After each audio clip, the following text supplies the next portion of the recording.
Hey y'all, I'm Morgan Young, and this is Long Story Shorts, where we are digging into the headlines taking over your social media feeds, and you don't even have to swipe. In today's episode, we are showing you the ending of an inspirational walk for hope.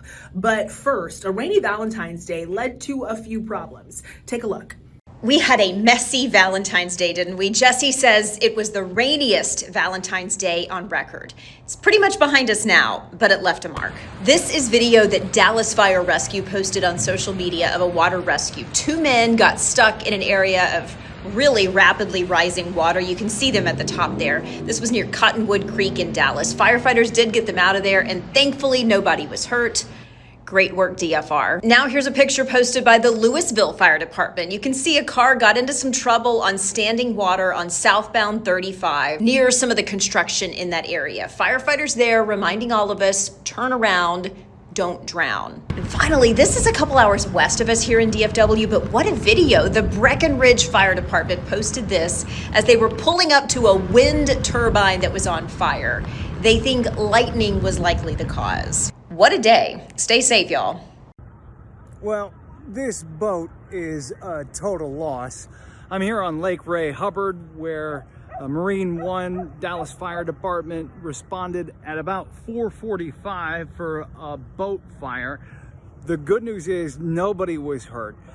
There were two occupants on the boat at the time that the fire broke out, and there, according to the fire department, was a couple of friends in a boat behind them, so they were able to jump out before this fire got too hot.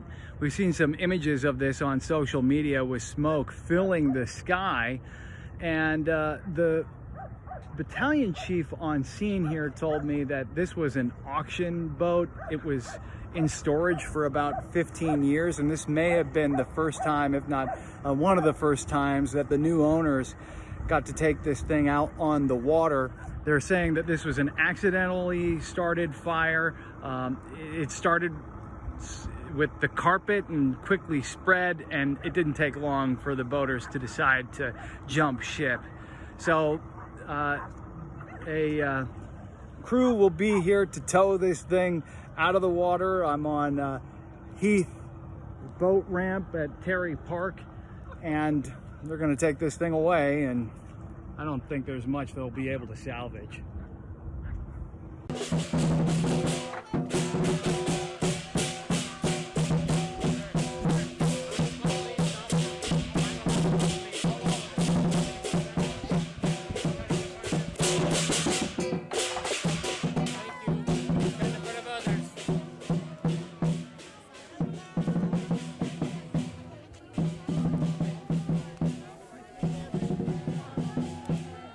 How difficult was it to see your fellow monk have to have a leg amputated? That's serious. It is serious. It is a very difficult part for me as a leader, seeing my team have to suffer that way.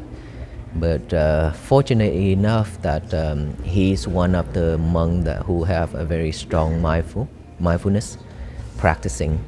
So when he got hit and he lied down upside down like that, and he still focused on his breathing, even though blooding and things like that.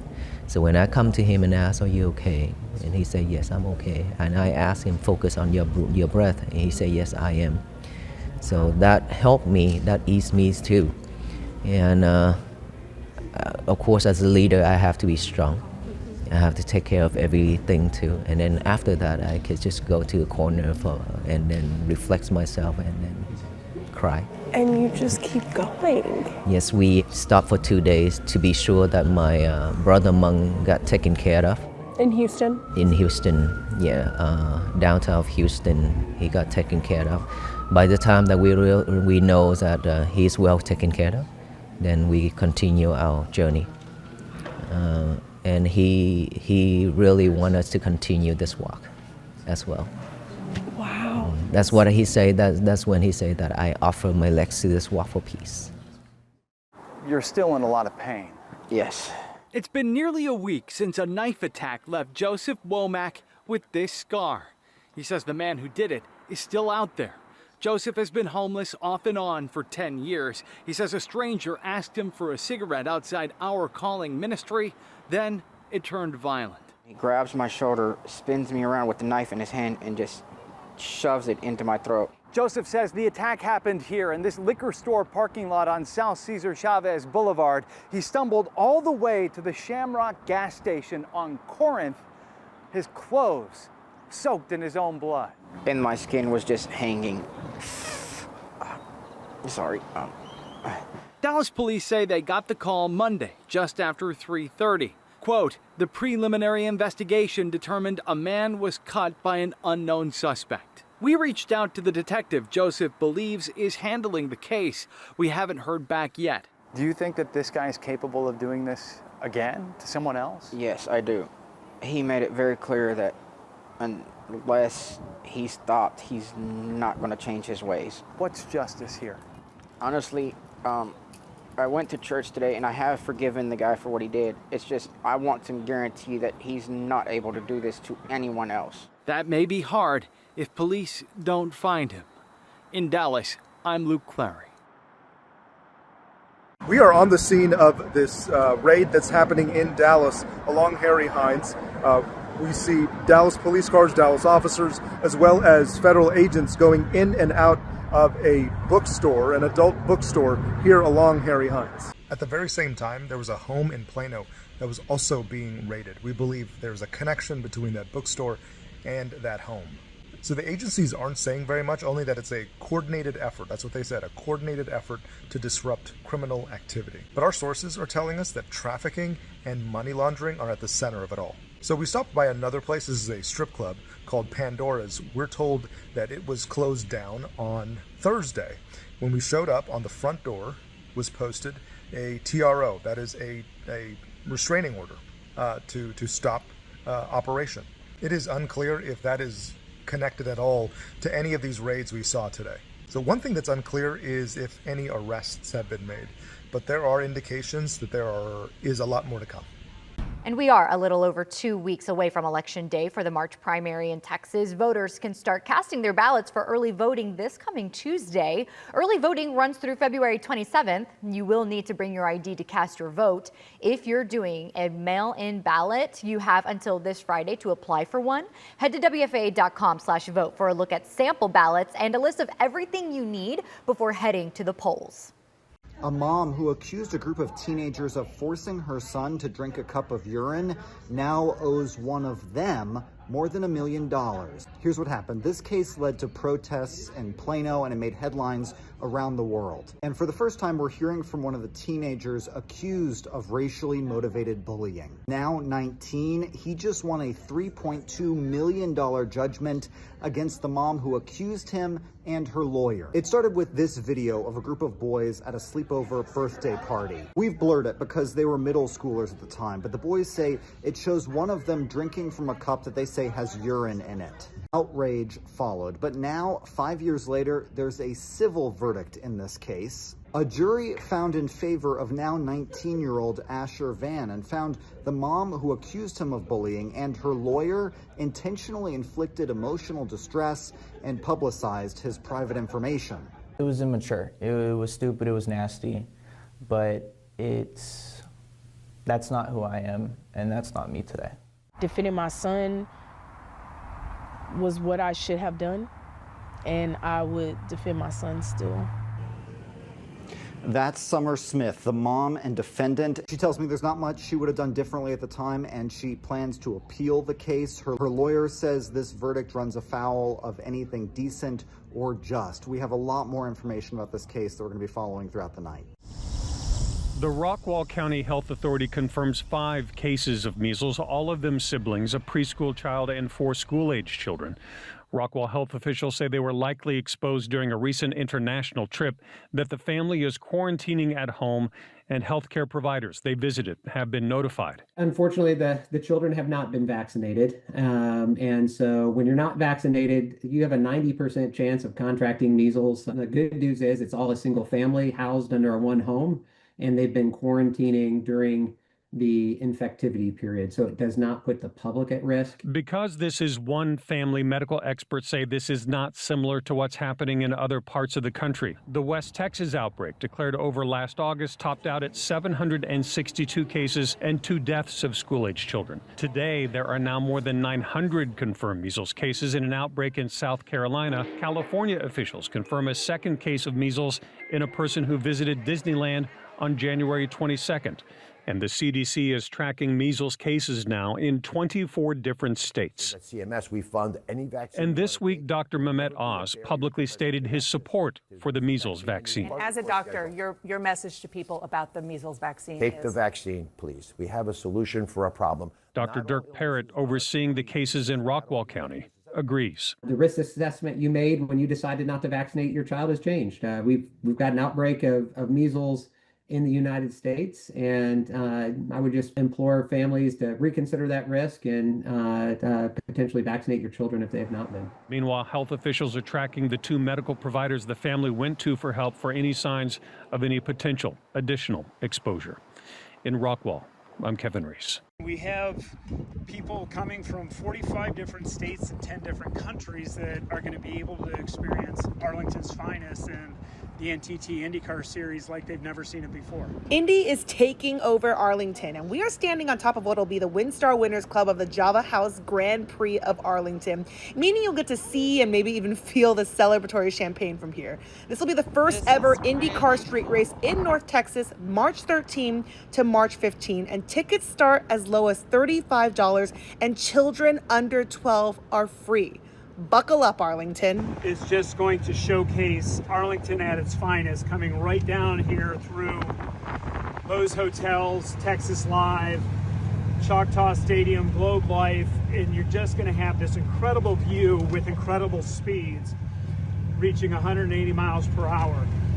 This is where we will have our starting line right up here next to the Arlington Convention Center, where then they will go down towards turn 9 for that first turn. We had some incredible storylines play out over the weekend. Here's Teresa Woodard with a rescue that happened in one of the deepest caves in Texas. Someone got injured deep in a cave in Texas, and we have pictures of a very delicate rescue. Take a look at these from Texas game wardens posted on their social media accounts. Here's the story. They say a research team was in the cave, one of the deepest known caves in Texas. Around 6 p.m. Saturday, they were making their way out of the cave when a rock broke loose and hit a female researcher in the head. This was in Terrell County. That is incredibly remote. It borders Mexico. It's not too far from Big Bend National Park. It's actually one of the least populated counties in this state. Game wardens say the team was finally able to alert authorities around 9 p.m. Saturday. Rescuers had to work through the night. It was 5 o'clock Sunday morning when they finally got everybody out of the cave. That injured researcher was airlifted to a hospital in Odessa. We don't have any word on her condition, but just incredible work to save her. 5, 4, 3, 2, 1, ignition, and liftoff. Go Falcon, go Dragon, and Godspeed Crew 12. And liftoff. Freedom flies bound for the International Space Station. 1.7 million pounds of thrust now propelling Falcon 9 and Crew 12. Vehicle is pitching downrange and all 9 Merlin vehicles have lit. We're getting good call outs on the first stage performance and propulsion so far.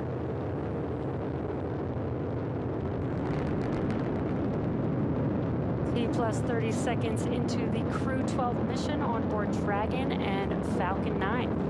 The vehicle is going to throttle down in preparation for Max Q. That's the largest structural load that the vehicle will see on ascent. A young woman who received a life-saving bone marrow transplant just met her donor for the first time, and they held a celebration at Children's Medical Center Dallas. Kaylin Sigler needed a transplant to treat a form of leukemia. The National Marrow Donor Program found a match which helped put the cancer in remission, and they got to see each other face to face.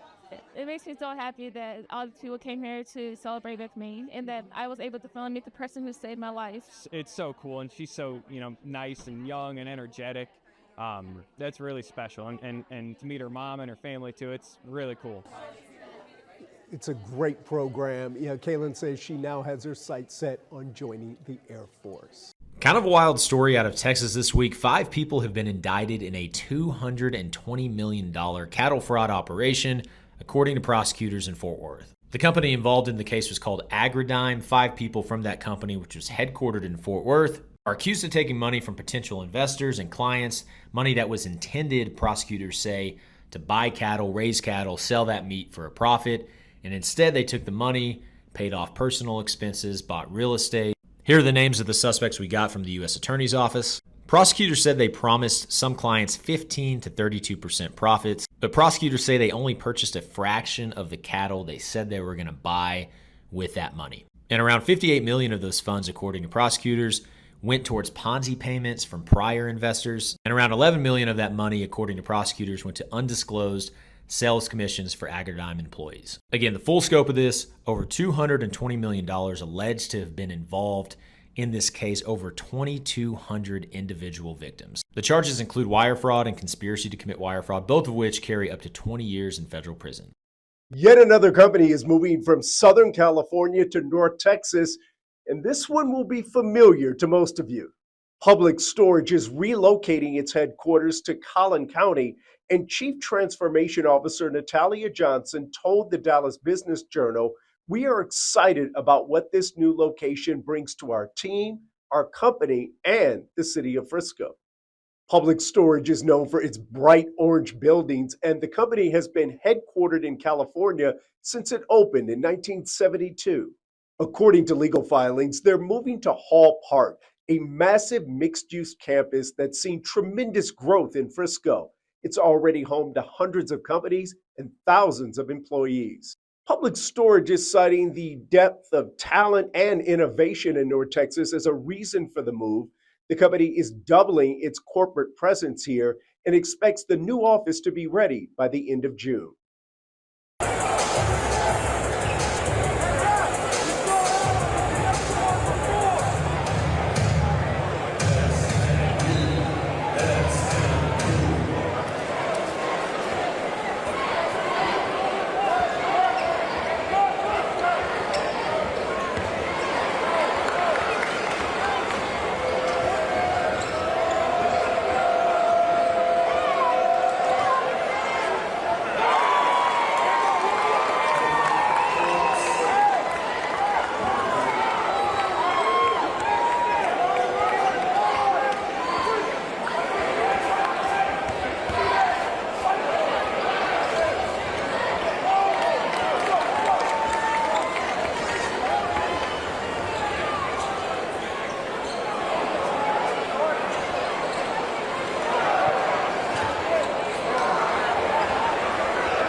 And finally, babies and puppies. The images that'll have you going, oh, we'll see you next time for Long Story Shorts.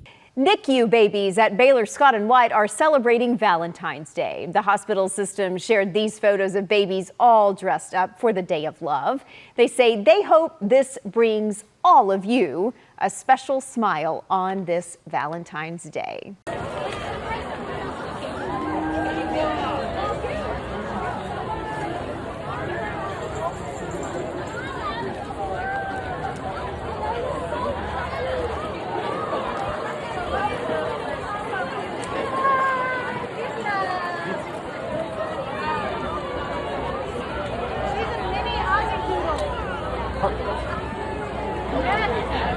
Where are you? Oh, this is Lori. Say hi.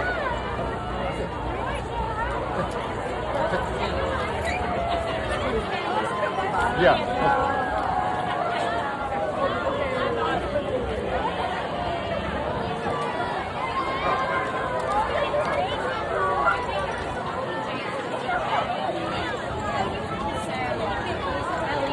We're also celebrating